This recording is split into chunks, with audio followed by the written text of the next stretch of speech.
蘋果嘅 AirPods Pro 第二代竟然可以做聽力測試。作為熱愛醫療同埋科技嘅人，今次同大家實測一下第二代 AirPods Pro 上面啱啱過咗 FDA Approval 嘅軟件更新。今次結果我會同喺社區做一啲簡單聽力篩查測試做比較，同埋都會測試佢嘅聽力保護功能，去睇下佢點樣喺噪音嘅環境下減少音量同埋保護聽力。第一步先揾個安靜嘅環境，然後就會去做個 fitting test，去確實一下 AirPod 喺耳仔上面嘅緊貼程度。第二步個聽力測試就開始㗎啦，係一個大概10分鐘嘅測試，聽到一個聲音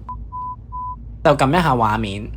呢個方式其實同一啲臨床嘅聽力測試都好相似，聽到聲音然後之後撳一下掣。雖然今次我唔係同一個標準臨床聽力測試做比較，但係個結果都係一樣，兩隻耳仔都係屬於正常。之後就測試咗佢嘅聽力保護功能。根據翻香港勞工處嘅研究，如果長期處身喺分貝高達85嘅噪音環境裏邊，聽力嘅受損風險會增大。如果你喺呢啲環境長期工作，仲會增加職業性失聰嘅機會。我哋今次借助貝多芬嘅第5交響曲嚟扮演一個嘈吵嘅環境，就發覺原來首歌去到一啲比較激動嘅旋律，可以去到高達86分貝。之後我再用 AirPods Pro 第二代嘅保護功能，可以降低到去50幾分貝。我覺得佢最有趣嘅位就係耳機會喺現今世代經常性被譽為聽力受損嘅一啲元兇啦。但係因為蘋果呢一個嘅 update，反而令到佢變成管理甚至係預防聽力受損嘅一個工具，所以就